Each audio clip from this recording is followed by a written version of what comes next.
todo empieza con un paseo por el campo con Umbral, y ahí hay una discusión un tanto divertida por la elección del nombre, porque él quería que os llamarais El Ojo, que hubiera venido bien a muchos ministros ahora por lo de ojete, ¿no? Pues con las informaciones aquellas, y a ti no te convenció lo del ojo, ¿no? Yo es que, fíjate, tenía, tratándose además de Umbral y con el punto surrealista, yo es que tenía grabada la imagen de la primera escena del perro andaluz, y claro, es el ojo rasgado por la navaja, como la nube rasga el cielo, y no sé, me parecía que era una genialidad de Umbral, el ojo humano, el ojo que mira, a él tiene mucho que ver con el periodismo de investigación, pero yo quería que lo que fundáramos, un nuevo periódico para una nueva generación, tuviera el ámbito, el apelativo más grande posible. Y bueno, y que siendo conscientes de que nuestro competidor iba a ser El País.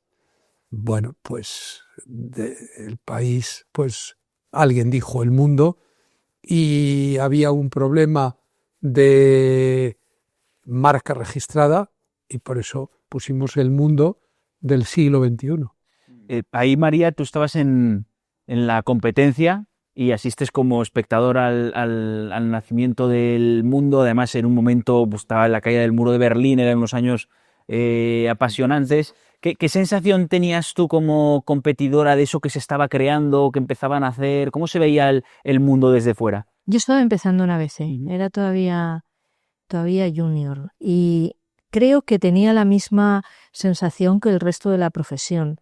La primera era la curiosidad y enseguida el pavor, porque nuestros competidores del Mundo, que efectivamente se dirigían a una generación muy joven que te atrayeron muy rápidamente, los lectores del Mundo eran lectores muy, muy, muy jóvenes, enseguida se aficionaron a hacernos la puñeta todos los lunes.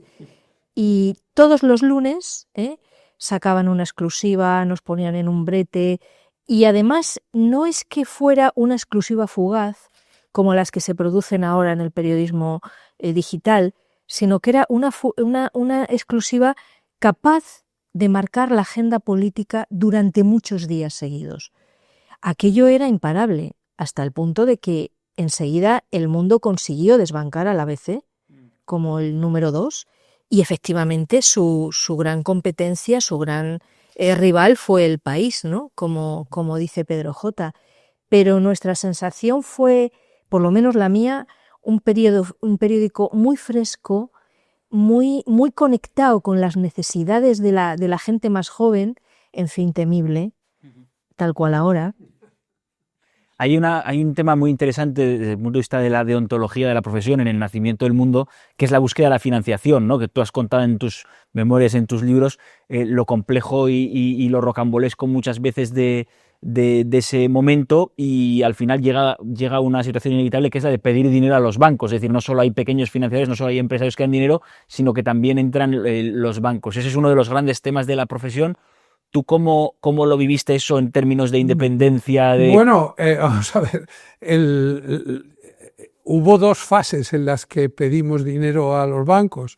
La primera, la fundacional, porque los promotores, que éramos Alfonso de Salas, que fue el presidente, que había sido el vicepresidente del Grupo 16, Balbino Fraga, que era el director comercial, Juan González, que era el número 2 de Alfonso, y yo, es que no teníamos dinero, no podíamos vivir sin nuestros sueldos, o sea que lo que pedimos fue lo que podíamos decir un crédito al consumo, un crédito para sobrevivir unos meses sin tener unas nóminas, pero vamos, de cantidades muy pequeñas. Y entonces hubo un par de bancos que nos lo dieron sin demasiado problema, y algún otro que pretendía pignorar mi casa o el coche que tuviera alguien como garantía. O sea que hasta en pequeñas cantidades había bancos que no te daban una peseta, pues estamos hablando todavía en pesetas, sin garantías personales. Luego llegó la etapa de conseguir el capital y entonces ahí teníamos tanta fe en nuestro proyecto, íbamos tan sobrados que pusimos una regla que es que nadie pudiera tener más del 10% del capital y que además toda la inversión de los accionistas tendría un 20% que iría destinado a las acciones de los propios promotores, acciones liberadas que se llamaban. En esa fase solo hubo un banco, que fue el Banesto de Mario Conde, que llegó a tener un 4% del capital. Hubo grandes leyendas, pero la realidad es que el único banco que estuvo en el accionariado del mundo fue Banesto con un 4%. Había periódicos como The Guardian, que también tuvo un 4%. El Diario de León llegó a estar en una primera fase fundacional. Estaba empresarios como Paco Gallá, que llegó a ser vicepresidente de la compañía porque llegó al tope del 10%. Era un empresario que había invertido ya en medios de comunicación, había sido propietario de 5 Días, tenía radios y tal. Y bueno, y luego pues los dueños de Campofrío. Me acuerdo que de ellos vino el primer cheque, me parece que era de 50.000 pesetas o quizá de algo más, pero la primera inversión en el periódico la hicieron ellos. O sea, los bancos no intervinieron, más que muy instrumentalmente al principio, prestándonos cantidades pequeñas, y luego esa inversión que tuvo Banesto y que luego, cuando salió Mario Conde de Banesto, nos la revendieron a los promotores del periódico. Es verdad que esa estructura solo duró 2 años, porque vino la primera crisis de publicidad y entonces ya salimos a buscar novia. Queríamos que en el accionariado hubiera algún grupo periodístico y, a ser posible, extranjero, y no pudiera tener intereses en España que interfirieran en nuestra independencia. Y estuvimos hablando con varios grupos, algún grupo francés, algún grupo británico, pero al final con quien vimos que se daban, y sobre todo la afinidad con la persona que lo representaba, que era un napolitano hedonista y extraordinariamente culto, llamado Gianni D'Angelo, que era el hombre de RCS, Riccioli Corriere della Sera, el grupo italiano, que entró al principio con un 45% del capital, sindicado con los promotores del periódico y sin posibilidad de incrementar hasta que pasaran unos años. Al final hubo un proceso que duró prácticamente 20 años, en el que ellos fueron adquiriendo la mayoría, pero no podían tomar decisiones en clave y especialmente en el ámbito editorial sin contar con la posición de los fundadores. Yo creo, fíjate, la independencia económica del mundo creo que fue una clave indispensable de su éxito. Yo tengo anécdotas que no sé si Pedro J. recordará, pero claro, para alguien que llega a una estructura como el mundo y que se mete en procesos que afectan al poder económico muy nuclearmente, yo estaba un poco asustada. Y él me decía, tú no te preocupes, si nuestros accionistas están en Italia, si tienen que pasar por la línea editorial que yo marco, hasta el punto de que recuerdo el juicio de Alierta, la soledad más absoluta del mundo cubriendo ese juicio, yo llegaba todos los días a sala y el único periódico generalista que estaba cubriendo esa vista era El Mundo. Y tenía a directivos de Telefónica que me decían, ¿pero de verdad os interesa seguir con esto? ¿De verdad tú por qué vienes aquí a cubrir esto? Nos habían quitado la publicidad. Yo todos los días que escribía del juicio de Alierta tenía la orden estricta de avisar para decir, va una cosa del señor Alierta. Retiraban la publicidad. Pedro J. no dudó nunca, jamás, de que todo lo que fuera relevante y de interés tenía que publicarse. Y así lo seguimos haciendo, ¿no? En el momento en el que tú estás fundando el Mundo, tú tenías 37 o 38 años y dices en alguno de tus textos que te sentías, me hacías sentir un elegido del destino, que es una frase que cuando la leí me dio un poco de miedo. Entonces quiero aprovechar la frase para preguntarle a María cómo te conoció y qué sensación tal, si daba más miedo que ahora, si no, si tal, esas cosas que se dicen, ¿no? A mí es que Pedro J. nunca me inspiró, personalmente nunca me inspiró temor. Yo comprendo que la actuación profesional de Pedro J. sí inspire temor. ¿Por qué? Porque no tiene ataduras, no tiene condicionamientos. Es capaz de esto, de estar en un concierto con el CEO del Santander, ni más ni menos, sabiendo que al día siguiente El Mundo va a publicar una entrevista que como fue, hundió su carrera profesional. Entonces, yo nunca he sentido temor personal. Yo conocí a Pedro J. porque en aquel momento había una tertulia en Antena 3 que se llamaba El Primer Café y el miércoles era día de directores. No sé por qué motivo, cuando fallaba algún director, llamaban a una mindundi como yo que iba con ellos, quizá porque no me veían como peligrosa o enemiga, yo qué sé, no sé por qué. El caso, sabías mucho de todo lo que hacías. El caso es que él, cada vez que me veía, me decía, qué buen lacayo si tuviera un buen señor. Y era todo el rato diciendo, vente conmigo al mundo. No, estaba llamándole lacayo. Vente conmigo al mundo. Y bueno, pues al final pasó un tiempo y al final yo me marché al mundo, pero... María era la niña bonita en todos los sentidos del ABC de Luis María. Sí, lo que pasa es que cuando yo me fui de ABC ya no estaba Luis María de director, También hay que decirlo. Yo, sí, mientras ABC... ¿Te hubiera sido si hubiera seguido Luis María? Seguramente no. Yo creo que más complicado. En el panorama periodístico español de los últimos 40 años, 30 años, ha habido 3 grandes directores. Uno es Cebrián, otro es Ansón y otro es este señor de aquí.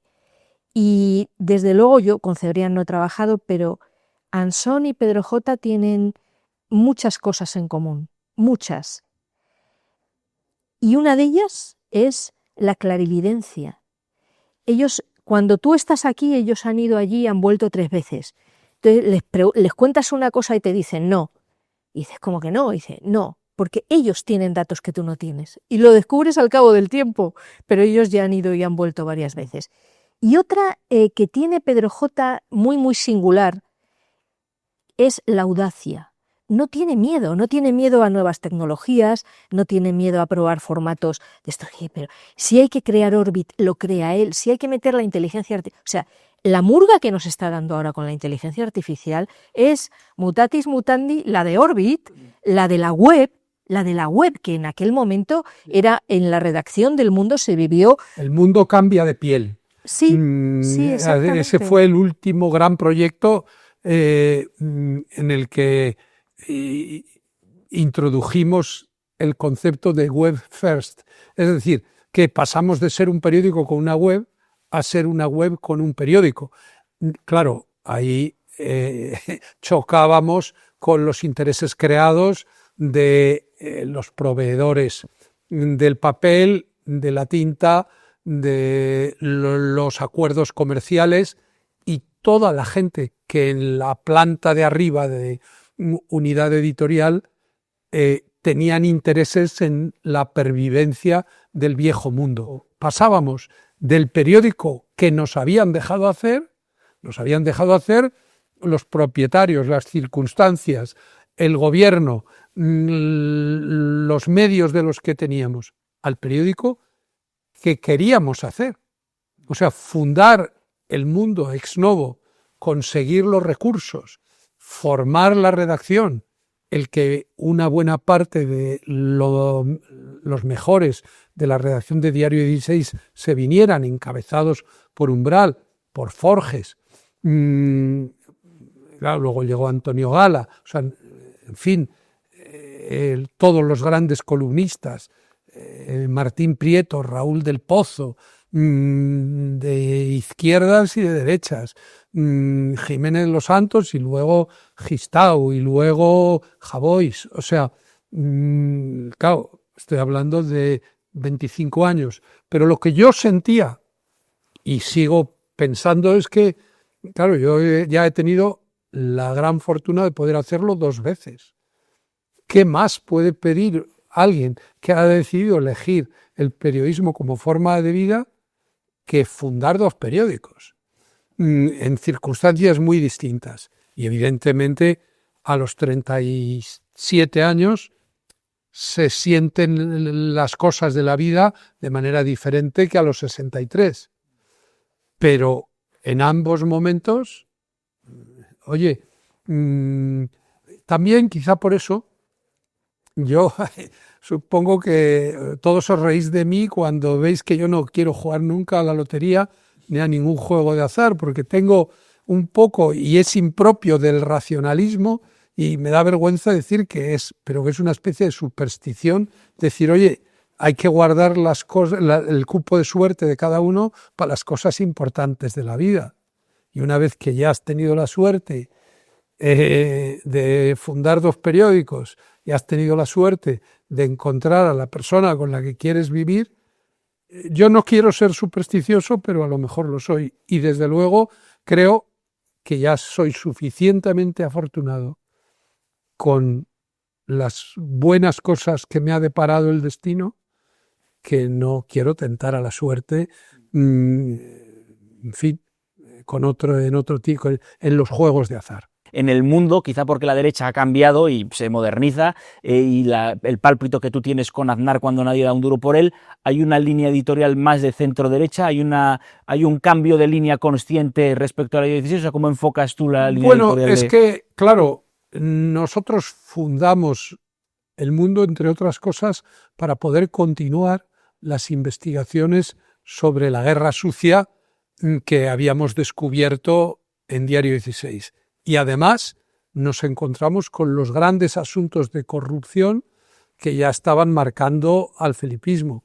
El antagonismo con el gobierno de Felipe González, cuando los escándalos no dejaban de aflorar, es decir, los años 93, 94 y 95, las reuniones de portada del periódico, las reuniones de planificación del periódico, parecía la regulación del tráfico del aeropuerto de Barajas, porque teníamos muchos más aviones listos para despegar que slots para que despegaran. Me refiero que los casos de corrupción, las exclusivas del periódico sobre los GAL, sobre las escuchas ilegales del CSIC, los cadáveres de Lasa y Zabala, las ramificaciones de los fondos reservados, la fuga de Roldán, es decir, es que no dábamos abasto.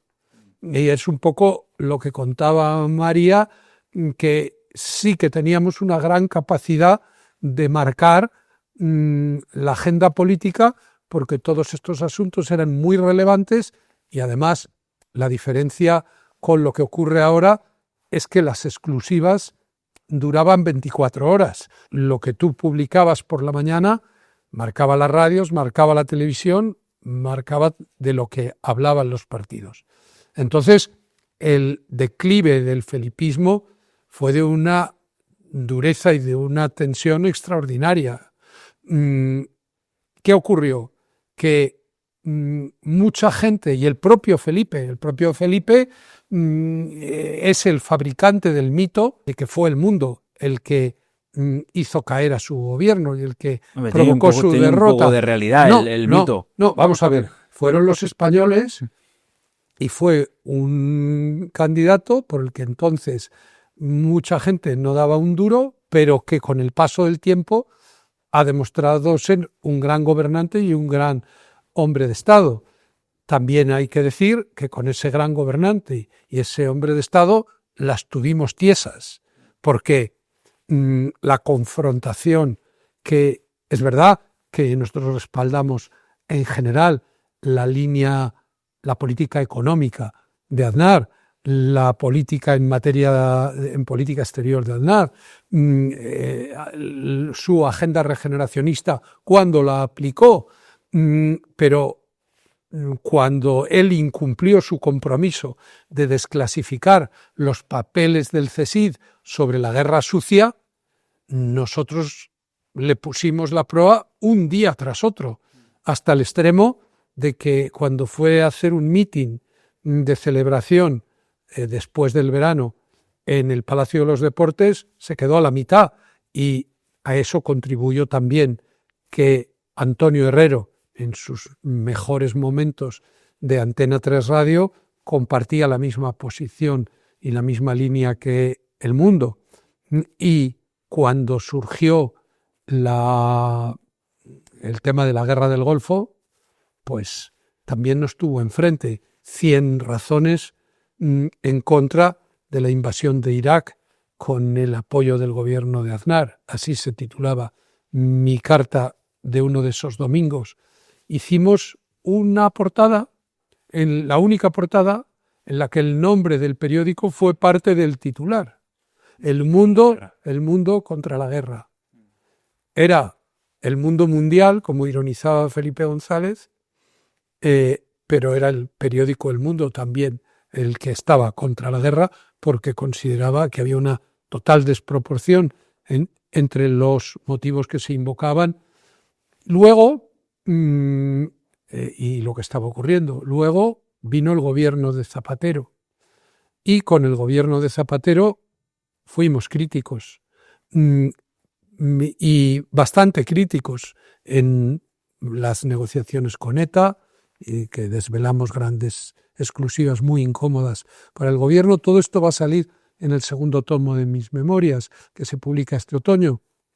Fuimos muy críticos. Lo que pasa es que Zapatero fue el mejor encajador. Era capaz de tener una reunión mano a mano conmigo en la Moncloa para explicarme por qué le parecían injustas mis críticas en una de las cartas de los domingos. Esa relación personal amortiguaba la crítica, pero cuando llegaron las grandes equivocaciones, la crisis económica, pues la crítica fue tan intensa como lo permitía la cortesía, y a lo mejor en ese momento pudimos ser percibidos de nuevo como un gobierno de derechas, pero cuando vino Rajoy, y que siempre nos pareció un gobernante muy flojo, que estaba realmente aprovechando la catástrofe económica para ocupar un territorio vacío, y el hecho de que Rubalcaba fue muy mal candidato, pero cuando empezamos a descubrir la corrupción en el PP, pues es decir, yo sabía que si el periódico no era capaz de demostrar que Rajoy había hecho lo que había hecho y tenía la responsabilidad que tenía, y que eso debía suponer su sustitución al frente del gobierno por otro dirigente del PP, yo ya vi que estaba jugándome el que me terminaran echando del periódico. Pero es que aquello era verdad. Es que yo tuve la desgracia, María lo sabe bien, de que la íntima amiga de la mujer de Bárcenas era mi vecina. Entonces, pero puerta con puerta, nosotros en el séptimo exterior y ella en el séptimo interior, y estaban comunicados, y mis hijos eran y entonces yo no quería conocer a Bárcenas, yo no tenía ningún interés. Ya hablaban con él Raúl del Pozo y los que cubrían la información política. Pero al final se empeñaron tanto que yo me senté con Bárcenas. Y cuando Bárcenas me contó lo que me contó y me di cuenta de que coincidía con lo que Casimiro ya había descubierto, que le habían contado algunos de los que llevaban la pasta a Génova en maletas, pues yo salí zumbao del sitio. La reunión no era ni off the record ni no off the record, era una conversación. Yo me fui a mi casa a copiar literalmente todo lo que me había contado y entonces habíamos quedado en que tendríamos una segunda reunión en la que estaría ya Casimiro y que ya sería para tomar nota con detalle. Pero entonces lo metieron en la cárcel. Y entonces que yo me encontré ante el dilema de qué hacer con la información que tenía. Y entonces decidí publicarla en la carta 4 horas con Bárcenas, a sabiendas de que él podía desmentirte. De que Bárcenas podría desmentirme. Pero es que era verdad. Y como era verdad, yo tenía que publicarlo. Hombre, había muchos elementos periféricos que podían acreditar la veracidad, pero yo estuve con el estómago en la garganta hasta que vi que no solo él iba a ratificar la veracidad de la conversación en sus términos, sino que nos proporcionó el primer original de la caja B del PP que María y yo llevamos a la Audiencia Nacional aquel día. Quizá los ciudadanos no son conscientes del alcance que significa esto, pero es la gran contribución del periodismo a la historia de este país y también a la historia judicial. Gracias a esto se depuraron altísimas responsabilidades. Claramente, eso fueron grandes juicios, el juicio de los Gal en el Supremo, el juicio de Filesa en el Supremo, los que luego vinieron no en el Supremo, pero sí en otras instancias sobre Bárcenas, y yo creo que no hay ningún otro director que pueda exhibir un catálogo de contribución a la historia como con todas esas que además representan el trabajo de muchísima gente. Es verdad que se singulariza en él, pero la redacción del Mundo era una redacción formidable y era una redacción sin miedo, y sabiendo que si te metías con poderosos siempre ibas a tener un paraguas, que era el director. Entonces yo creo que eso es irrepetible. En aquella época ningún otro periódico tenía esa capacidad, ¿no? Y esto es esta es la verdad, como diría Pedro J.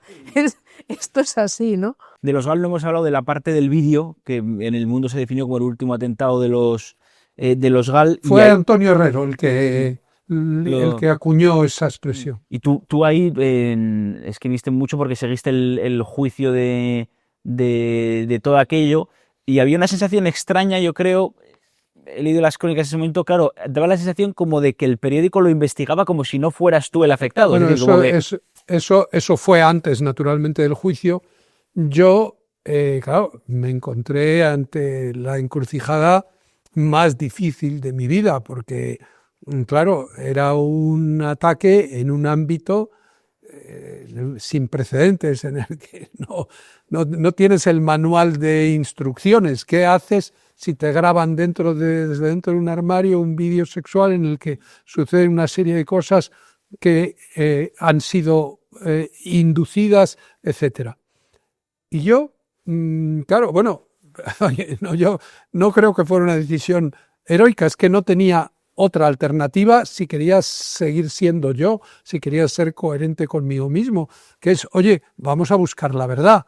Era evidente que aquello obedecía a un montaje de naturaleza política. Y yo hice dos cosas: decirles a Cerdán y Rubio, oye, tenemos que buscar la verdad de lo que ha ocurrido, como si le estuviera pasando a otro, y yo presentar la denuncia ante la juez, que me dijo, ¿pero está usted seguro de que a usted le compensa presentar esta denuncia? La juez revuelta, que luego la mujer estropeó una de las pruebas clave del proceso que era una cinta en la que los malos o la mujer que había sido utilizada explicaba cómo había sido, y ella se llevó la cassette en su grabadora y se fue al banco a pedir un talón y se grabó la conversación de la juez con la del banco encima de la prueba. O sea, bueno, luego afortunadamente había muchas más pruebas, pero yo dije, esto tenemos que averiguarlo y perseguirlo como si fuera un tema más del periódico. ¿Cómo fue para ti escribir? Y María luego ya cubrió el juicio. ¿Cómo fue para ti cubrir ese juicio? Porque claro, no es cubrir un juicio cualquiera, es un juicio sobre un asunto de esa naturaleza que afecta directamente a tu director. ¿Cómo fue aquello? Yo estaba prácticamente recién llegada al mundo. Y Vaya dije, debut. madre mía, vaya tela marinera. Pero fue muy instructivo.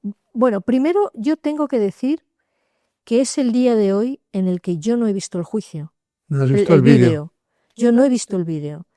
Y nunca he querido ver el vídeo, y he hecho el juicio, y he estado en el procedimiento, en el recurso, en todo, como una rebelión individual a algo que era absolutamente de las peores prácticas, de las más inmorales que yo he visto en toda mi vida, que era intentar destruir a un periodista por una vía como esa. Era un absoluto montaje. Pero mi abordaje del asunto fue muy curioso, porque él me dijo, bueno, el director me dijo, han señalado este juicio, lo vas a cubrir tú, yo quiero contarte. Y dije, no me cuentes nada. No me cuentes nada, yo lo que quiero es el procedimiento entero. Quiero el procedimiento desde el folio 1 hasta el final. Y me mandó a mi casa un montón de cajas con todo el procedimiento. Yo estuve unos días examinando lo que se había instruido, y luego hablamos. Bueno, y luego además Y tú tenías una fuente extraordinaria que era tu relación al que respetabas mucho, que era mi abogado, que era Luis Jordana. Y la historia es que yo le dije, mira, es que yo no quiero oír tu versión, yo quiero cubrir este juicio como si fuera el juicio de cualquier otra persona, porque si no me va a condicionar a la hora de escribir. Y esto no lo sabe nadie, pero es estrictamente verdad. No cambió jamás ni una coma de lo que yo escribí. Y hubo momentos muy fastidiados, porque hubo un día en el que solo declaró la exuperancia, la acusada, y yo no podía introducir en esa crónica otra cosa que no fuera su versión, la versión de la acusada. Y entonces yo escribí una crónica, él la leyó y fue la única vez que me hizo un comentario y me dijo, María, es que todo esto es su versión y todo esto es falso. Yo lo que recuerdo que fue determinante es que yo le pregunté, porque ella, la versión de la defensa, y que en la que había estado el fiscal Bermejo, el que luego fue ministro y tal, es que ahí había una cuestión de intimidad compartida, porque había una relación entre nosotros. Y entonces yo le pregunté que a qué teléfono me llamaba cuando ella me llamaba.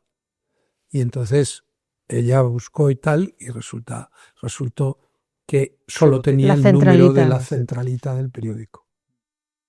Esa era toda la relación personal. Claro, es que es tremendo, ¿no?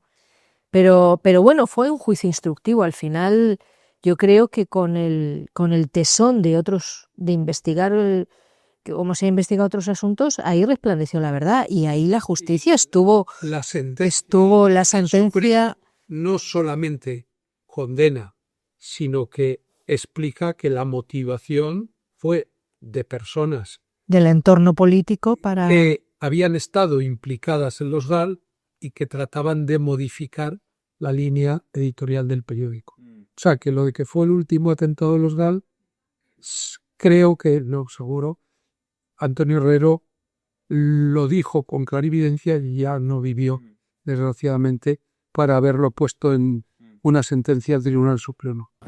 Os lanzo una pregunta a los dos. Puede ser que también es muy clásica, ¿no? Pero como has mencionado lo del pádel, las imágenes aquellas del balcón o tu relación con Aznar tan sabida, María, ¿el periodista puede ser amigo de un político o no? De un político, bueno, yo elegiría mejores amistades quizás, pero ¿se puede ser amigo de una fuente? Quizá se puede formular, o necesitas que sea un político específicamente. No, decía los políticos por los casos que no, pero es de aplicación. Sí. Bueno, es de aplicación María a los jueces, claro. Claro, María está pensando jueces, sí. si ella puede ser amiga de un juez. Amiga de un alto magistrado. Bueno, o el que hace economía, amigo del banquero, el que...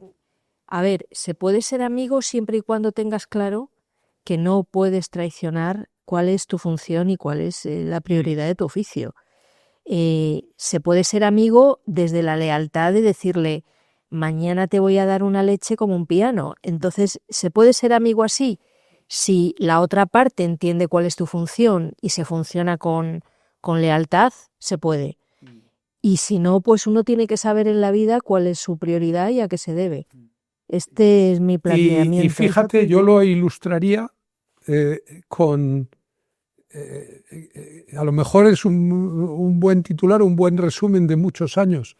Fue mucho más fácil mi relación personal con Zapatero, con el que estaba muy en desacuerdo en muchas cosas, al que criticaba acerbamente, que con Aznar, al que critiqué en momentos muy concretos y con el que estaba de acuerdo casi siempre. Y no digamos en el caso de Rajoy, ¿no? Lo que un periodista no puede hacer es permitir que haya un condicionante para lo que tiene que escribir con rigor y con verdad. Un condicionante del tipo que sea, Dani. Condicionante que puede ser el dinero, que puede ser la amistad, que puede ser la familia, que puede ser muchas cosas. Eso es lo que un periodista tiene que vigilar y que tiene que... Pero la oportunidad de estar en el balcón nunca hay que desaprovecharla. Volviendo a la inteligencia artificial, que estás tan interesada en estas cosas, yo le he preguntado, ¿no? ¿Cuál ha sido el principal éxito y el principal fracaso de Pedro J. Ramírez? Entonces, el principal éxito habla de las investigaciones, de los GAL, de los Bárcenas y tal y cual, y no duda en que el principal fracaso de tu carrera es la cobertura periodística del 11M. Esto sabes que además es compartido por algunos de tus amigos y compañeros, y tú muchos años después sigues convencido de lo que hiciste. Entonces os quiero plantear a los dos, porque tú estabas ya en el Mundo, ¿qué perspectiva tenéis de la cobertura que hizo el Mundo del 11M?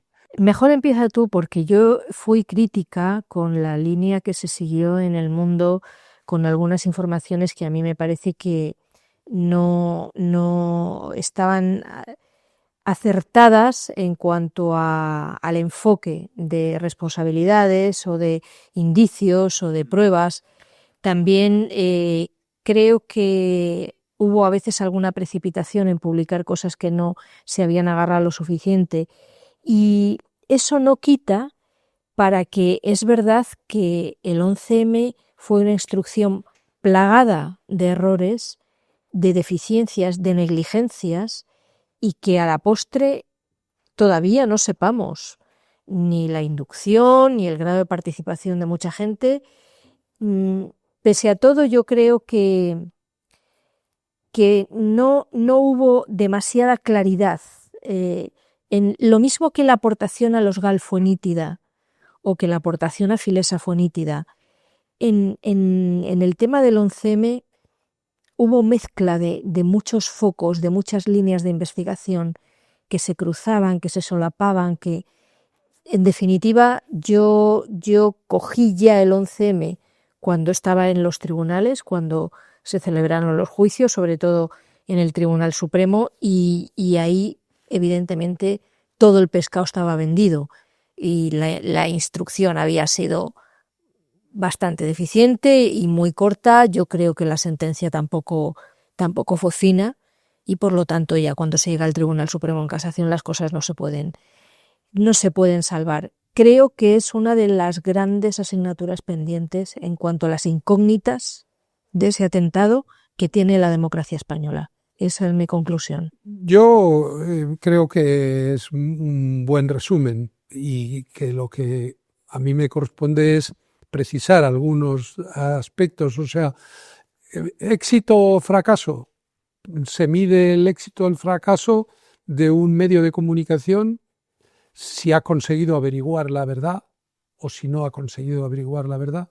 Si ese es el canon. Si ese es el canon, si ese es el canon, no solo es un fracaso, sino que es un fracaso que yo llevaré hasta el último día como algo doloroso y desagradable, porque nosotros, desde que sucedió el atentado, el mismo criterio, búsqueda de la verdad, no nos casamos con nadie, independencia absoluta.